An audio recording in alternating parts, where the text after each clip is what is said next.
Back in May 2020, during the start of the pandemic or COVID-19, I, like everybody, was trying to keep up the exercise and decided to take the mountain bike for a spin one Sunday afternoon and had a crash in Daisy Hill Forest. Severe crash. I broke 10 ribs, tore my kidney, collapsed my lung, dislocated my left shoulder, split my helmet in half, pretty severe. Then decided to ride 9 kilometres home to render some assistance and obtain some hospital care. After they took me off to the PA hospital, I spent a couple of weeks there mending, working out what was broken, what wasn't, and took some time to do that. Came home, was home for 2 weeks, and one night woke up the next morning and discovered that I had a stroke. And that was a bit scary for the whole family because it took me into the hospital, didn't know what time I had the stroke, didn't know what care they could render. That's where I embarked on my journey of learning everything again. The frustrating part was I knew how to walk, I knew how to talk, but I couldn't do either. I knew how to use a mobile phone, I knew how to work a tablet and all those things, but I couldn't get my brain to engage with my fine motor skills to operate either appliance. It was quite a surreal experience, and the people who've had a stroke will understand that. After I was at the PA for a couple of weeks, I moved out to the Logan Hospital. That was purely because I was closer to family and friends, and the ordeal for them to visit the hospital was quite a stressful time. I joined the REACH program out at Logan Hospital. They really engaged me with learning to walk correctly, building back those strengths, those muscles that only 2 weeks ago I had because I was riding a push bike. And now your brain just has trouble understanding it. Move your left leg, move your right leg, and all of that again. After 2 or 3 weeks in the Logan Hospital, I moved home as an outpatient of the hospital. So still under hospital care. So doctors and nurses would come and see me there. I engaged Be Physiological. I engaged them to work with my strength and coordination because all of a sudden I couldn't do a squat. I couldn't. And I would do 100, 150 kilometers a week in the forest in a mountain bike. And all of a sudden I couldn't do a squat. It was a surreal time. Operating a business as well, I had support of family and staff and friends and all of that, which really helped me through those moments.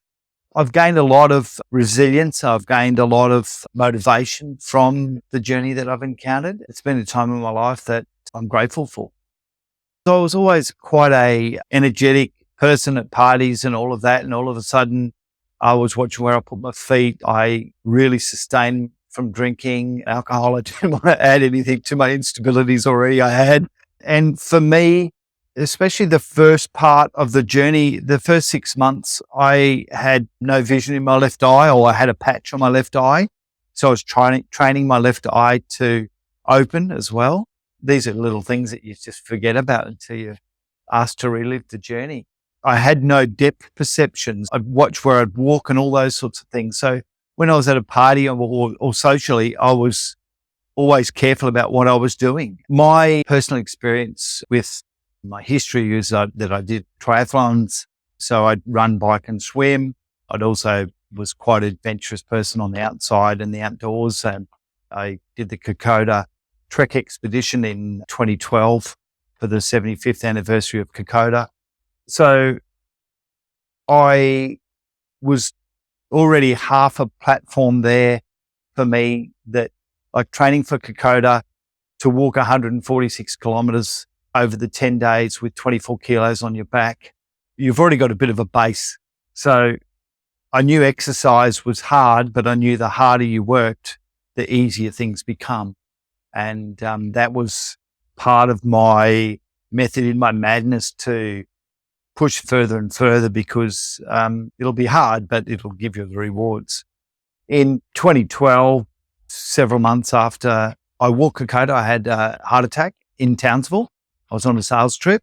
The same thing there. The doctor said, yeah, you're the fittest guy here in the cardiology ward. You shouldn't be here because you're quite fit, but you've got a genetic issue and we've got to fix that.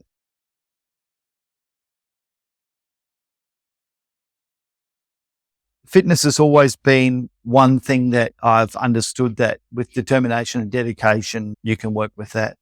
Understanding the obstacles, perseverance and hard work always pays off. So that's a big thing for me. I also understand that during exercise, it puts off a certain level of endorphins, and that really helps your mental and emotional level as well. Regular exercise helps you. The potential for understanding exercise for me after the brain injury gave me priority that if I exercised, then things will come back together. I could develop fine motor skills. Originally, I couldn't use a screwdriver to screw something into the wall, but I realized that if I had the strength and had the determination, and even though I'd go past that frustration point to make sure I could screw that screw in the wall or whatever it was, setting little challenges to myself to overcome those things that frustrated me. I still battle today fatigue. Thankfully, Harry's has conducted this interview early in the morning. If it was late in the afternoon, I'd just be a plate of soup. I really don't handle fatigue. Angus trains with me a couple of days a week, and he also understands that, yeah, it's great to train with Kev in the morning because come the afternoon, he's not good. And that's one thing that I continue to have as a challenge, that I'm going to beat fatigue. It might take some time, but I'm going to beat it.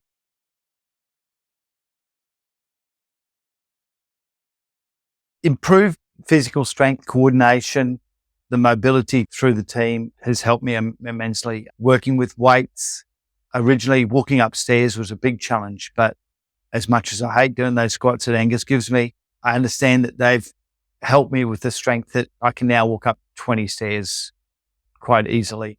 I struggled originally to walk upstairs. Engaging in the cardio has really increased my capacity and endurance. Walking down to the shops and taking the grandkids for a walk is amazing. Setting the goals with Angus to increase my cardio was one of the things that I set down for this year in my mind. And it's really assisted me because I've just completed my first 3K park run / walk in 27 minutes. So I was no record, but guess what? I'm absolutely wrapped with that. I'll get the 5K soon. Exercise is a huge benefit for me because it also helped me release the stress, the build up. It also helped me, might sound crazy, but it helped me manage fatigue because I knew that I still could have that power nap at 2:00 or 3:00 in the afternoon, but it was a deeper sleep, which was good. My mobility, I still suffer from tight neck. So after a period of time, I find that I lose that flexibility of movement, but I also understand that if I don't push myself, that I won't get stronger. Exercise has played a crucial role in improving my physical abilities, improving my moods. Yeah, it's taken me out of the box. It's taken me on a journey that I didn't realize I was going to go on. Setting goals was a big thing. Even if I'd go and do the exercise of the morning, I could work out that my body was strong or wasn't strong, and I knew how far I could push myself or not push myself. I thank these guys because without their ongoing professional support, I really, this is my first rodeo. This is my first stroke. So these guys have lived it through other people's eyes and listened to their advice and listened to their direction because it's only going to benefit you. And I think it took a while for me to understand that.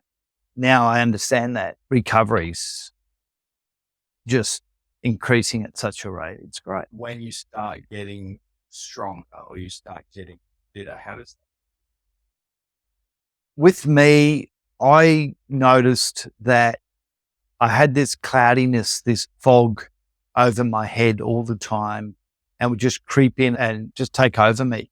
And I noticed that as that fog lifted, it just gave me so much more energy. I could just start to do things which I just didn't realize I could do again.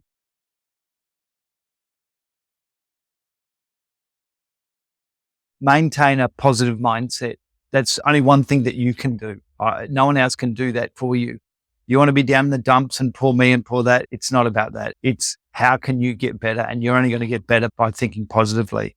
Seek support. Family's great. Family's awesome. And I wouldn't be here without them. But the healthcare professional is the person that can give you true guidance and true understanding of what's going down. Every brain injury is unique. My journey is different than the next person's journey. So everybody's recovery path is going to be somewhat different and have its own challenges. Focus on the small victories. Celebrate each of those milestones because that's important to you as an individual. Stay committed to the recovery efforts. The recovery efforts, they're designed for you. Remember that progress is a testament to your resilience and your determination. If you're determined to become better, stronger, as I said, if it has to be, it's up to me. I can sit there and wallow and go, I've had a stroke and I've done this and I've done that. Give me the sympathy. It's not about the sympathy for me. It's about, yep, I want to gain that strength again. I believe that with hard work, dedication, and definitely that positive attitude, recovery is possible. Everybody's recovery might take longer, might take a different path, but it's there. You will achieve it. Consider yourself the fortunate one. There's a lot worse outcomes. The good thing is that if we can celebrate that little bit of progress that we make each day, that's what it's all about. Continue pushing forward. That perseverance, that determination is going to get you there.